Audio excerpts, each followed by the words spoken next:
All right. Hey, it is 3 o'clock, a little bit after 3 o'clock Central Standard Time. So y'all know what time it is. It is time for another episode of Book Talk Live. I'm your host, Sugar Ray Destin Jr. I'm the founder of the Business of Books Mastermind program.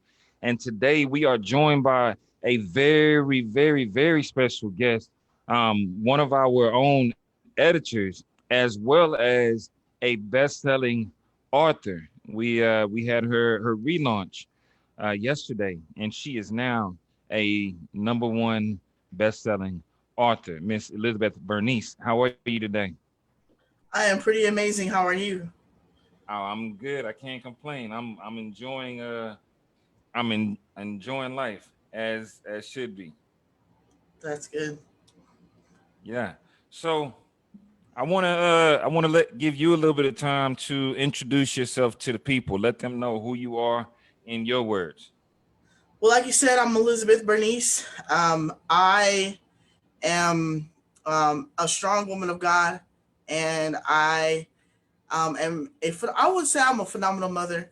I have I have times and situations where they struggle, but overall, I would say I'm doing a pretty good job. Otherwise, like you said, I'm an editor with BOBM. I also am a CEO of my own company, Speak Out, um, and a motivational speaker. And what else do I have? All these hats I have, and an author. Man, best selling author. I don't even know what to say. When I saw that on Amazon, I just stared at it, and I just in unbelief that I came this far. So it's an emotional, exciting journey. There we go. I can see the emotion in you. You having somebody over there cutting onions already. We just getting Yeah, started. We just I getting know, started. I know, I know. I Yeah. try So to. yeah. So when you say you've come a long way, a lot of people don't really know your story, right? They see Elizabeth. They see the smile. They see the focus. They see you now, but they don't have. Most people don't have a clue of the things that you've been through. So you want to share a little bit, tell the people about your story, like what what makes you so emotional. Give them just a taste of who you are. Well, I was molested at an early age, and due to that, sex just became normal. Just a normal part of life. I was sexually active, I think between the elementary and middle school. Had a sex addiction. Life just came very fast. At 13, I did get involved with church, and so it was always this church and battle. This church and battle with sex life, and for the most part, I hung on more to the sex part. Like I knew God was there, and I know He would help me out of things, and He was the Creator. You know how magnificent and awesome He is. But I always had this sex thing with me, that I carry. You know, even till today. But back then it was worse. Like I said, I had an addiction, and I remember in my addiction I was very silent, and I was labeled selective mute. You know, teachers, therapists said I would never speak out about my trauma, speak out about the abuse. You know, growing up in a single parent home, foster care, just the things that happened between there, being again, like I said, molested and raped, all within the home, and so here I am at in my 20s, and I'm trying to identify with who I am. Like, what did God call me to do? Because again, I'm hanging on to God here, and I knew that I was more than sex. Like I knew there Mhm. was more. And I remember, I was a bad because of my upbringing. I was a bad communicator, and so I Mhm. was very disrespectful. And I didn't care if I hurt your feelings. If you were a leader, if you're a little kid, I didn't care. Um, and I remember being dismissed from Bible college, and my pastor dad telling me, discipleship is when you dismiss someone from master's commission, but you know that there's greatness on them. Mhm. And I remember wanting to know what that greatness was. And when you sent me that text and said you're the bestseller, and I was like, man, I'm living in that greatness that he said that I had, and so it's very overwhelming um, to be at this place and to know that like that little girl that people called nothing, said was nothing. I thought I was nothing. I was very shameful because I mean, people would know me as like the Bible girl or the Metro Kid lady, which was our sidewalk Sunday school program in the inner city, and they'll know me as that, or they knew me as this fast girl who was always in the bed and always doing this and had this guy, and so to come to this place to say that I'm an author and a best-selling author and a mother and a woman of God, like it's really overwhelming. And I didn't know I was gonna get this emotional. Take your But time. it's just overwhelming. Just the awesomeness of God. Yeah, and that's powerful because there's always this duality that happens within us, but you've lived out that duality for the majority of your life, right? Um, and so has it how has the journey been for you? Because I'm pretty sure there's other people that have experienced something similar. The only difference is I think Betty Wright said it in an old song. Yeah, I'm going back to my old black music. She said, "Don't judge me." She said, "It's just that you know me and I don't know you." So they've been through something similar, and I've worked with kids, so I've seen it a lot in the kids who really have that passion and have that potential, but because nobody's ever really dug into what's going on with this kid, what is it that's going on at home. Yeah, you speak out differently, you're acting out, asking for attention, but most adults are numb to it because they're so busy in their own little world. Mhm. So how has the journey been for you? Has it been a lot of support along the way? Has it been easy? Tell us a little bit more about that, about your journey, because So I'm pretty sure it can help somebody else. yeah, it wasn't easy at all, and more so it wasn't easy because, like I said, at 13 was like the peak of my abuse, and 13 was when I got saved, and Mhm. so in that moment, it's like I wanted to know more of who this God was, and it was confusing because this abuse was happening at the same time. Yeah. And so so as I gotten older, and I actually remember like a moment where you're talking about where I'm in junior high school, we've been taken away from mom. I've had a 3.5 since freshman year. I'm now at a 2.0 and no one notices anything. Hmm. And I'm like, that's a huge, like, why isn't anyone noticing me? And at that point, I realized I have to be my own voice. Like someone, I have to be that person that speaks up for myself. So I need to ask for help. I just didn't know how to ask for help. And so Yeah. it came with the disrespectful talking. But then it took a couple who saw my heart instead of my words. And Yeah. because of that, they were able to help cultivate an environment for me to grow despite of what I did. And so from the age of 13 all the way until I got married, let's say it's 20, 25, 27, maybe around that age, is like they were all like I can still call them up right now, and cry out and be like, "Oh my god, my launch was so and they would be there and they would talk with me through it and pray with me through it. Um but it just takes one person to be involved in a child's life to make it still turn out right. And so I'm so Say glad that. that I had a couple that was able, like I said, to see my heart despite of everything else that was going on. That's powerful. And like you said, that it only takes one, and oftentimes too many adults, and I've been guilty of it at different times, but too many adults say, have the I'm too busy in this moment. I'm too busy to give. If we look at mentorship, schools are always saying we need mentors, we need mentors. It takes 30 minutes a week. There's 168 hours in a week. 30 minutes can change a child's life. And it sounds like for you, you had those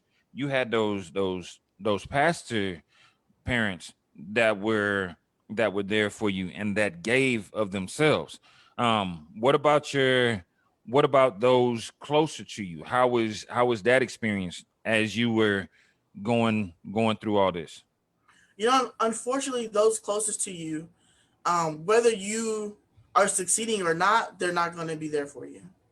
Um, and I noticed that, like I said, on both. Well, originally when, because my mom and I always had this I don't know, this interesting relationship. Mm-hmm. And she kicked me out, but then she was threatening like the couple that they were kidnapping me. And so then I was like went back to clarify things. And so when at that point when I actually did run, my brother did come with me. So there's moments like that where like those close to me did help out, but like there's times later on that's like, oh no, you do your own thing. We're not going to be involved with that. Oh, and even coming out like you have a sex addiction. Oh no, don't tell nobody that. Don't tell anybody. Yeah. Or if I did go to people who knew the family, it was, oh well, don't tell so and so because you're going to hinder your sister's salvation or you're going to stop this person's growth. And I'm like, yo, I'm telling you, my deepest hurt and all you can focus on is how it's going to affect someone else. Like, but I'm telling you, I'm literally in front of you crying out for help. And so that hurts when, and those were usually like pastors, foster parents, so people that are like close to you that unfortunately had that response. And so again, it's knowing there's more inside of you. And Mm-hmm. again, and I love my pastor parents so much because they always gave me enough to make me feel like there's more. Mm-hmm. Elizabeth, there's more. And so I wanted to know what was it, even if they live 4 hours from me right now. We don't talk every day like we used to. And I still know that there's more. There's still more, and I'm going to tell you, there's still more. Because we see it in you, the passion that you have. So now let's fast forward a little bit, because now you've been through the foster care system, you've been through the addiction, you've been through the abuse, physical and sexual abuse, and now here you stand as a woman of God, as a mother who is doing amazing things. Let's talk about some of the things that you're currently doing. What is it that you do now? Because I can see your shirt. It says speak. What's the rest of that? Oh, speak out. That's the Psalms 107:2. That's the business business name in scripture. And so that's again, like I said, I was silent most of my I wasn't until I was in my 20s that I started speaking out. And so speaking out appropriately. Mm-hmm. I mean, it's embarrassing moments that I have recorded during a worship practice where I'm like straight up being disrespectful. Like it's embarrassing. And so it's not until my 20s where I was like, yo, I need to respect people. Like it's not their fault. Yeah. It's not their fault that I don't know how to articulate my pain. That no one knows about the pain. And so Say that. speaking, you said what? I said say that. Yeah, for sure. It's not anyone else's fault. So I had to take the responsibility and say, what can Elizabeth do? And so I got into Toastmasters to help me better articulate just in general. I used to mumble a lot. There's some words I still can't say. I used to slur some words. Sometimes I still mumble. But most of the time I try to speak clearly, articulate clearly. And so I got into Toastmasters to help me feel comfortable in speaking, period. And from there, I learned a lot of tools that I'm able to now coach people one-on-one coaching, group coaching.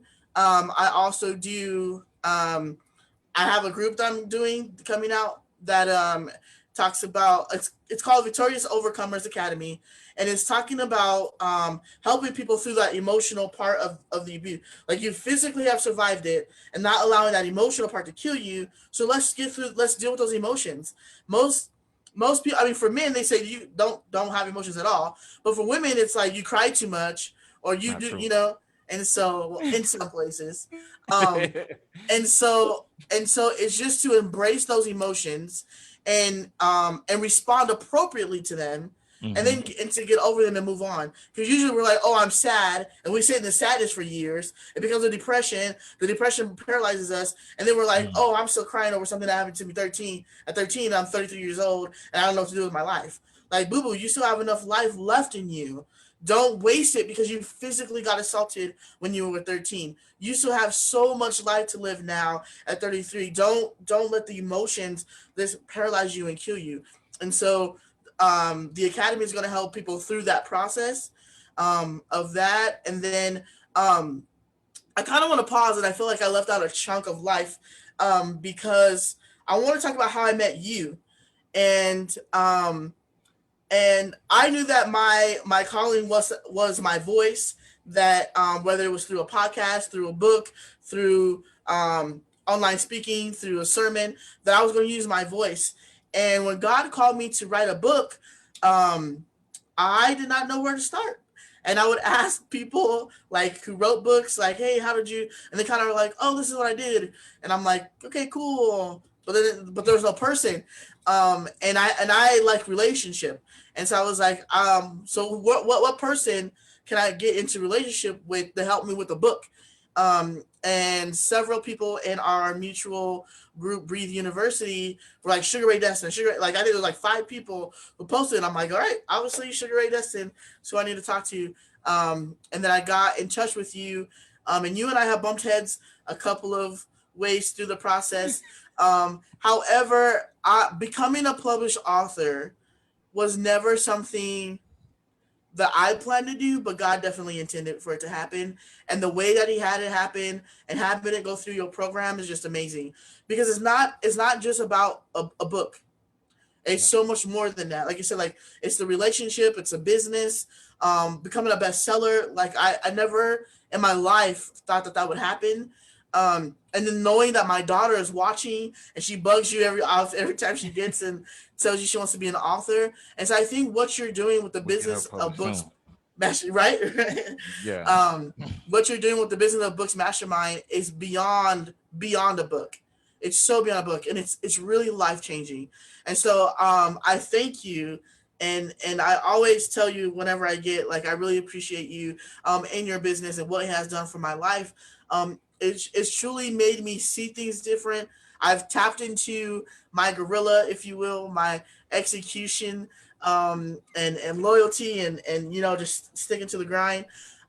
Even the way on our my daughter and I on our way up to the apartment, I was like, I'm gonna go on a call with Mr. Destin, and I said, but I'm not wasting time. This is how I grind. This is how I hustle, and this is how I work. And she goes, work, mom, work. So she's got it. She's paying attention. Yeah. Well, I call that divine intervention because, and I've seen your journey from day one. And what most people think is that it's easy, right? And I've heard this so many times. It's just going to be easy to get the book out, and there's a reason that so many people stop.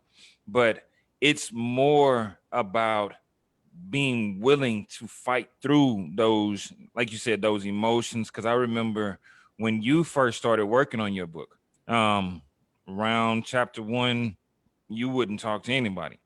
Chapter 2, you were coming out of your shell. Chapter 3, every morning when we have our calls, you would just full of tears because of the emotion that was behind it. But you speak from a place of truth, which is refreshing, right? And a lot of people, I've read some books by other authors, and it's just like they just threw some words together.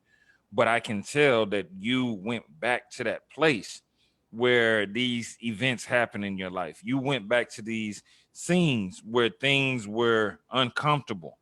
And because of that, I definitely say that there's going to be millions of lives changed as a result of the stuff that you've put into your books. But I want to talk more about what you're doing right now, right? Because this is your weekend. And I seriously mean that. Like yesterday you didn't launch. And let me make the correction. For most people launch and they're like, "Oh, I did it." No, you relaunched, right? tell us, why was there a relaunch? What happened between that first year and this year that was different? So it's so funny that you say that.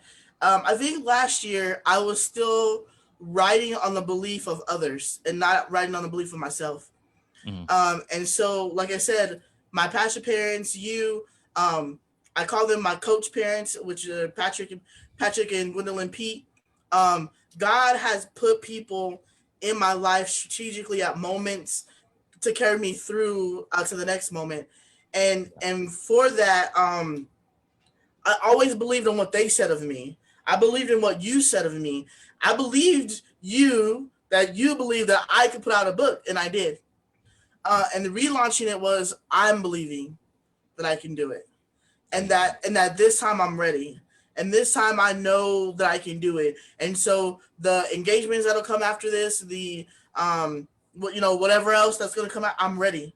I'm ready for it, and not just in word, but in body and spirit, in emotion. Like at where I'm at in my life, I'm ready. And so that's the difference between then and now. Is that, and so I think I spoke on everything I was doing right now. I am a for you. I do the accountability calls, which I love. I'm so thankful for that opportunity to do that with you. I also do. Man, I do a lot actually. So I'm an editor. I do the accountability calls. I also am in this program called Preach Girl.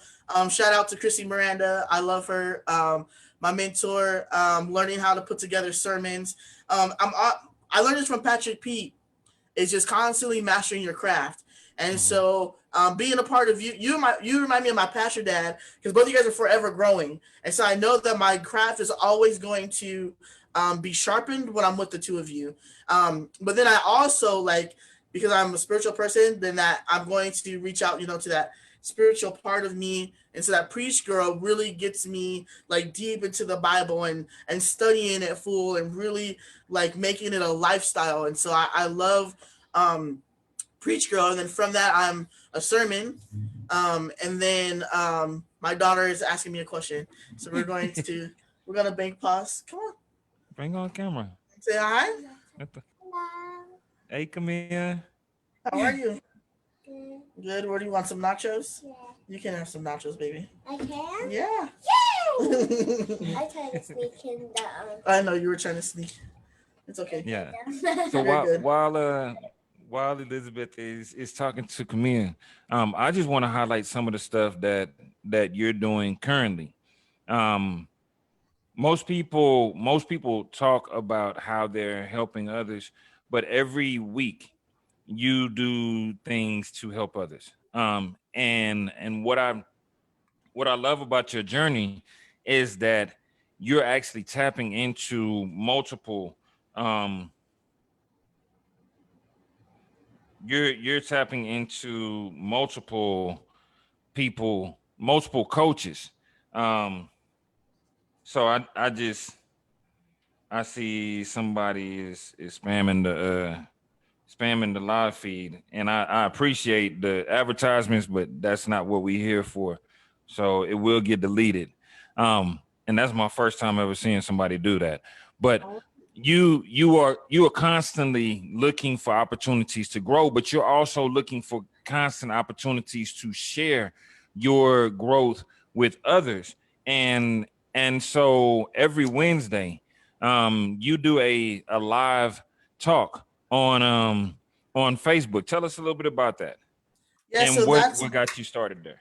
Go ahead. So that's my Why Me Wednesday, and it's just like what you said. It's just giving back. My thing is that I feel like I am a treasure, right? Mhm. And once this treasure leaves the earth, um, what I mean, everything that's in me is gonna come with me, right? But if I put that knowledge out to people, like I feel like there's a 13-year-old girl being molested by her stepdad and feeling like she's the only one, and I Mhm. get on every Wednesday to let her know, boo boo, you're not the only one. There's probably a young girl, maybe in her teens or her 20s, who's struggling in a toxic relationship. And so I tell her, boo boo, let them go. Focus on you. Do your own thing. And so why me is just encouraging women through what I went through. And for me, it was just a lack of knowledge. From 15 to I want to say 27 probably. I thought I was the only woman who struggled with pornography. I was the only woman who struggled with masturbation. I was the only woman who struggled with sex, and I wasn't. They just don't want to speak out about it. And luckily, I'm the one that God gave the very lovely opportunity to speak out about such things, and I do it in such a way that it's not. I mean, I try to do it funny because abuse is a hard subject. Toxic relationships are a hard subject. So I try to bring, some humor. I try to bring all of my personality into it. So it's not so much that it's like, oh, we're talking about abuse today. Oh my God. I say boo boo. I bring my daughter on. My daughter prays sometimes at the end. And so I try to make it this fun because, again, like I said, is your abuse is not who you are. But you don't know that if you don't know anything outside of your abuse. And so it's just shedding that light again that you don't have to live there. And so it's like open that curtain and see the world that's outside of that window. Exactly. And that's powerful that you're doing that, because like you said, so many people suffer in silence, right? And people wear this mask, and outside of the mask is like, hey, how's everybody doing? What's going on? And then go behind curtains and it's like, man, I'm just hurting on the inside. So it's powerful that you are actually giving of yourself, so that women and even some men know that it's not just you, and your past doesn't define your future. Yes. One of my favorite memes, is they say, if you're still judging me based on who you knew me as in the past, then we don't even need to talk. That I'm paraphrasing it, but that's who you're becoming. And I salute you for the woman that you're becoming, because you're so transparent, you're so open, you are so, even at your book signing, at your relaunch, there were some moments when the guys were red, just blushing, because you speak from a place of truth that only that a woman speaking to another woman has that power to be able to speak and say, yo, this is how it really is. Whereas other women, put on this, I'm this, I'm that, and they're hiding. So I salute that honesty and that transparency. So when tell people how they can follow that feed, because we definitely know that even though they may not say it, they may want to sit behind the screen and watch so that they can also get that healing. Yeah, so I do Facebook Live, so every Wednesday, so it'll be on Facebook. And it's Elizabeth Bernice with two E's at the end. I try to make it as easy as I could, but Elizabeth is like the top 10 name forever. So, and apparently Bernice is too. So that's what it is. Elizabeth Bernice. For Facebook and for Instagram, it's the same. Okay, so they can follow you there. Now, Correct. this community that you are launching, because you're on a launch mission, right? Oh, I yes. Yes, I yes. pretty much see you as a rocket these days, because right now you're just launching into that next level that you were meant for, and just getting started. Tell us about the Victorious Overcomers Academy. So, it's interesting as you're saying that. I think the reason why it's for such a time as this that this needs to be launched is because there's people who haven't left their house and they're stuck in it with their abuser. Mm, And even if it's not with their physical abuser being there, it's the thought of their abuser being there. So then they're stuck in their thoughts of the abuse, of the abuser. Am I good enough? Am I not good? And they're fighting every day, and they're just stuck in the four walls of their house, thinking of that.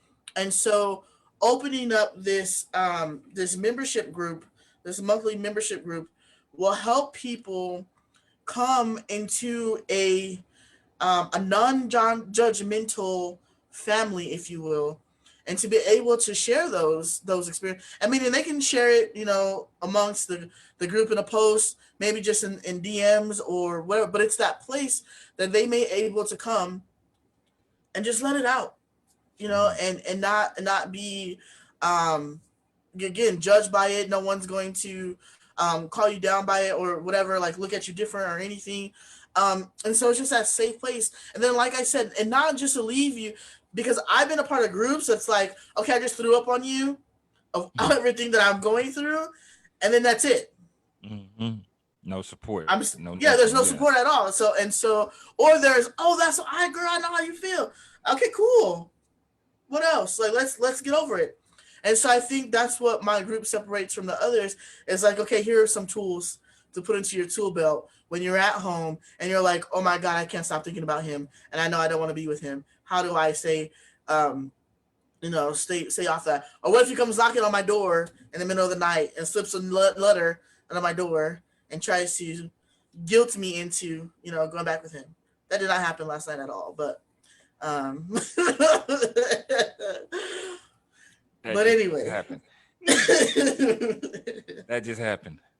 Anyway, so it is definitely something that is needed. So are you going to, when you say that there's support, there's the community, you call it an academy. So is there education to go along with it? Like what's the academy? Yeah, so there's a whole curriculum that I have that's together. And so the whole thing is about embracing victory.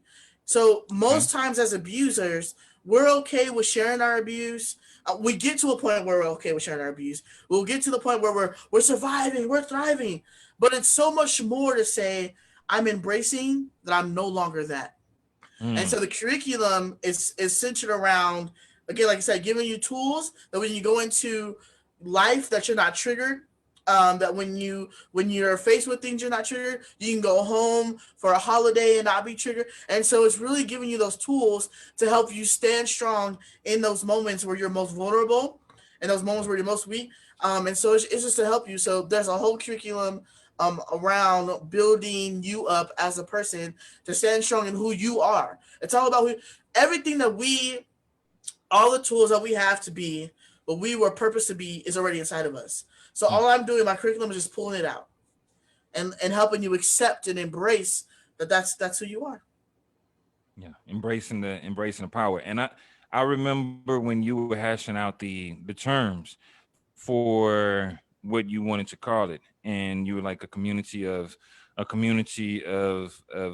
survivors, or a community of like abused. What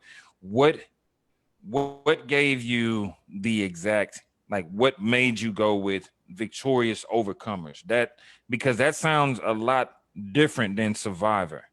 Tell me about that one. Because it's living, like I said, it's living beyond just the, okay, I got my story, like I'm abused, I got my story out, I know the statistics, I know all that stuff, but I need to live in my day-to-day life. Like, what if I don't want to be a mom today because I'm in my feelings because I have a flashback of my abuse, but I'm a single parent and I have to deal with my child? What am I going to do? Or I'm a co-parent and I have to deal with my my ex every week, twice a week. How can I confront them, him or her, and still be sane? And so, like, it's giving them those tools, but also just that that it's all about fat. Like, it goes back to my pastor parents, and when my pastor mom said, she's a quiet giant, and I'm writing a chapter right now for another book, and as I'm writing, I'm remembering a point where I stopped going to church, and since the time I was 13, I was always in church, and so there's a time that I wasn't going. And my pastor dad didn't say anything, but my pastor mom, oh my God, she chewed me out. And then she said, if you are not there, I'm going to shoot you. And for some reason, I believed her. And I was like, I made sure I was in service. I would wave at her like, I'm here, got it, But she gave you ultimate accountability. Yes, for sure. Yeah. But because they were so loving and such a harsh time, Mm-hmm. I also think of TD Jakes and Sarah Jakes is that when she was in her books, when she was at her moments, like when she was 13 and she got pregnant, and when she was a waitress in a strip club, is that her parents were the ones who said, I'm gonna come and lovingly come around you, and we're gonna take care of you. We're gonna make sure this. And then when she was ready, the story came out. T.D. Jakes could have talked about sermons upon sermons about his daughter. This and he said, no, this is not my story to tell. When she's ready, and then they've been with her like so. So those experiences are like these women, and I know how it is to not have family. I mean, like I'm a foster kid, to not have like someone to call family. And so to have that family feel, that sisterhood, that camaraderie, you know what I mean? Just that like love, you know? And so every woman has a heart that they have shoved down because they don't feel like they're worthy enough of experience what's inside of it. And so that family feel is to let them become comfortable with who they are, so they may be to open up and say, you know what, my heart's ready to love again. And whether that's love themselves again, love another person, or like a significant other or whatever, but this to help them become free in who they are is the ultimate thing, is to be whole. I can see your passion, and a few of the others that are watching. Destiny said, "This is so good." Rizwan, Rashid said, "Your story is powerful and passion. Your passion is contagious." And Robert Moore told everybody, get yourself a copy of her book, and I highly recommend getting a copy of her book as well. It is a phenomenal book. Let's transition a little bit and talk about your book. Some of the things that you actually covered, the G-rated version of your book, because when I tell you all, I personally went back through this book to look and make sure that everything was adding up in terms of like tense and in terms of the assisted editing. And there's some power in the things. You'll laugh, you'll cry, you'll want to fight. So if you and I'll let her explain a little bit more about why I say those different emotions. So the book I wanted to focus on, because I felt like it's huge to talk about the battle between your relationship with God and your relationship with like your sinful nature. And so I wanted to paint the picture of that clearly throughout the whole thing. And so I started from when when I was 3 years old when that molestation happened, and I kind of walked through that whole process of God being with me through the whole thing. Someone had asked me one time, what would you be if you were if you were a mom? And so my daughter was born at a time I was married when I had her, and she was born at a time where I was still kind of confused about the sex thing in life. Because I was married, I thought that could be free in sex, and that was not the case. He would tell me, put clothes back on. I don't want to see that. And so I got confused about sex, because church said, wait till you get married, right? And it's X, Y, and Z, and it'll be so much fun and all this other jazz. And it wasn't. And so she was born in the middle of like us in that like that love that we had at that time. I was going somewhere and I lost it. What was your question? I'm sorry. And then we're talking about the book. Yeah. The what? I said, and then she was born in the middle of love and that confusion at the same time. Right. At that same time. And so when she was born, I knew that I had to get together who I was as a woman in order to build her into the woman that God created her to be. So I had to become that woman. And so becoming that woman for her was hard. I had to face a lot of things I didn't want to face. And so the book was really, again, that journey of shedding off the sinful nature and allowing God to take control. Because in my daughter's life, I want God to lead and be the leader of her her life and the center of her life. And so I was creating that separation. But again, like I said, starting from the molestation that grew into the sex addiction, or the sex abuse, the sex addiction, and then the toxic relationship, unfortunately, with her dad, and then ending with the purity and the love, of one, waiting, and two, of being in a relationship with God. And so right now, that's my focus. Like I said, I do have lovely men that still knock on the door and try to get a piece of this, but but I'm trying to keep it as G-rated as I can. I'm sorry. Um, but As but y'all can tell, the book is real and it's raw and it is truly authentic.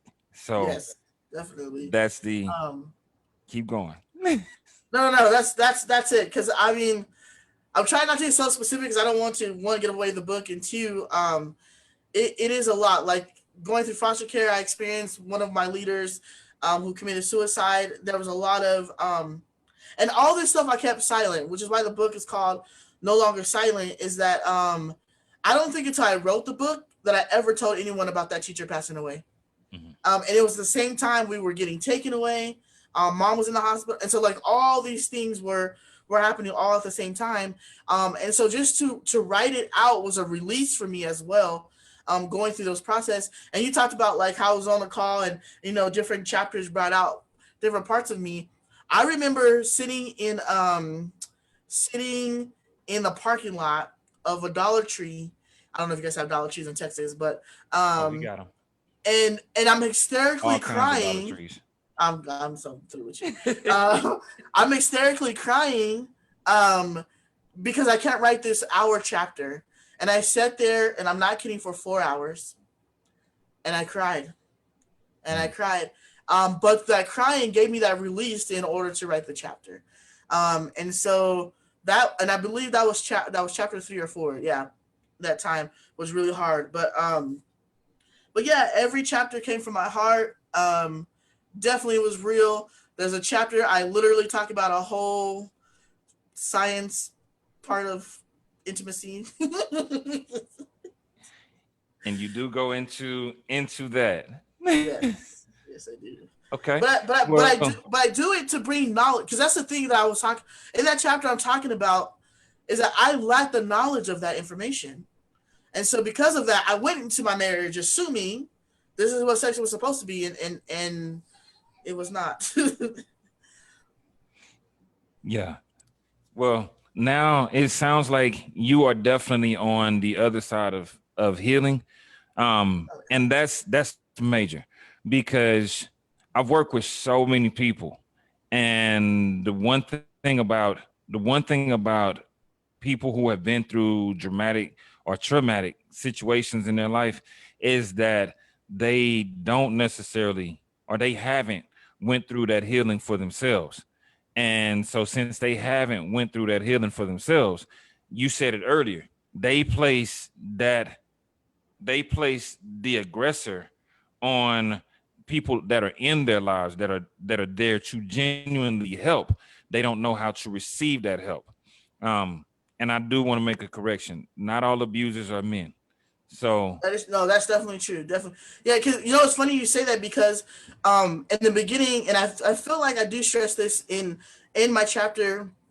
I think that the divorce, either the speak out chapter or the divorce chapter, one of those chapters, I stressed that my mom was the aggressor. And so because of that, in my marriage, I felt like I had to be aggressive as well. And so I do start off where I'm like, I'm mean and I'm saying this and that, and my whole head is you give them shaking, the anime. yeah, our little pat on our head, and what are you talking about? I know you ain't talking to me. Yeah, that whole thing. But then later on, I grew to know like that's not how you have a relationship. And in the end, my ex-husband in tears was like, I love everything you're doing for me. I just don't want to be with you. And so at the end, I knew that I did all that I could do. I started as the aggressor, but 5 years in, I was no longer the aggressor anymore. I did everything that I could to make sure that I didn't repeat that legacy with mom. And even now, I'm still not repeating I would say I'm one of the only in my family on my mother's side that the father is still involved in the child's life. And so this is the thing I share too, is that God made him her father for a reason. So it was easy for me to say, give me full custody. He this, he that. We'll throw him on a bus. Blah, blah, blah, blah. And even though he did it to me, like we could have been tit for tat. But no, God made him her dad for a reason. And although we do not get along all the time, I make it clear to her, I love you. Your daddy loves you, but I don't have to like him, and that's okay. And that is okay. That's called maturity and co-parenting. Yes. Yes. Yes. Yeah, it can be difficult. We'll Yes. leave it right there. We'll leave that right there. But listen, I want everything that you have shared is powerful. I want to open it up for a few minutes for questions. Yes. And I actually have a few copies of your book. So can we do a giveaway? 10 of the ebooks. Yes. So for anybody that comments book, we actually have 10 copies of her ebook to give away. So if you would like to get a copy of her book, maybe your money's sitting funny, your funds is low, you know, your pockets connecting and not in the right way, then we can get you a copy of that book so you can read it for yourself and see how amazing and how powerful her story truly is. So just go ahead and in the comments leave the comment book, and you'll have that in your inbox shortly. The other thing is, how do people get in contact with you? How do they follow you? How do they connect with your community? Do you prefer them to get the ebook, or do you want them to get that autographed copy of the book from you? I definitely suggest both. You can definitely gift, as we're gifting out the ebook today. You can also do the physical copy again, where you get the autograph. Right now, it is discounted until Monday, which is tomorrow. Discounted at $15. My days are just like so close, so I just had to remind myself what today was. So it will be $15. After that, I'll go up to back to the 20. And they can get that on my website. That's Elizabeth Bernice, 1E at the end.com. Like I said, my social media handles are Elizabeth Bernice, 2 E's at the end, for both Instagram and Facebook. Okay, gotcha. And what about the community? How do they get into the Victorious Overcomers Academy? Because I know there's some women out there, just knowing my timeline, there's women in that are watching that definitely need to connect with you to get, maybe they're not comfortable going to a counselor, maybe they're not comfortable sharing with family, with friends, but they need that community. So how do they connect with your community? So I would certainly join me on Facebook. It's not launched quite yet. We're launching it in September. So definitely to keep up on those announcements, would to be following me on Facebook. Okay, definitely. So y'all heard it. Y'all heard it here. Miss Elizabeth Bernice, best-selling author, not just best-selling, #1 best-selling author. She's been through the storm, the rain, the pain, the happiness, and now, as you can see, there's a genuine smile that is on her face, as she pours into, as she helps others, and as she continues to walk in her purpose. So I say I salute you and congratulations. It has been a pleasure. I got one last giveaway, and this is just, I know that we're in different times with this pandemic, so everybody's money is not right. But what we do every week is a $25 Cash App giveaway. So if you are watching and you need that $25 Cash App giveaway, the first person that comments cash, you got a $25 Cash App that will be in your account. It is 3:55 Central Time by 5 o'clock Central Standard Time. you'll have $25 extra. It can be for gas. It can be for, you can use it to go in and purchase a physical copy of Elizabeth's book, but it's free money. So first person that comments cash gets that Cash App giveaway. And I'm still waiting on those people who are looking to get a copy of the book. Just comment book. But right now we're doing that Cash App giveaway. You have anything that you want to share with everybody? Maybe some motivation or something? I think what I would say, lastly, is super cliche, but be you. All the good, the bad, like the ugly, the loud, the obnoxious. Like, be you. There's no one like you. No one. There's not going to be another you. There's only one you put here. And if you are not you, then we're going to miss out on a great treasure that God has gifted this earth, and we don't want to miss out on that. There's so many books that's inside of you. Mr. Destin's here to help you through that. If you need to overcome something, I'm here to help you through that. Like, just don't hide. Just come out and just be you. Like, this, whatever it is. I feel like that's really heavy on my heart, is people hiding from their authentic. Help me out here. Authentic. Yes, their authentic selves. And so yeah, that would be my last word, is just be you. Again, like I said, it's super cliche, but it's truth. Just be you. Yeah, there's no greater release and no greater emancipation Oh my than God, being yes. your authentic self. So Yes. absolutely. Look, I don't see anybody that wants the $25 Cash App Well, giveaway. can I have it? I mean, can I post cash If in you the if you put it in the comments, we might can be I able just to. come in? Can we just real quick? I mean, Yeah. I'm, I'm just playing. But listen, it has been a pleasure. I guess they let me off the hook this week. Um, I'll pick someone at random. Looks like Carolyn put cash.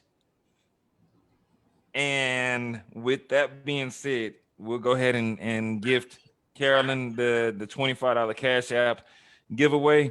For those of you who are watching, as you heard, this young lady is powerful. She has went through the storms, the rain, and is now in a position where she is pouring into and she is helping others. Her name is Elizabeth Bernice.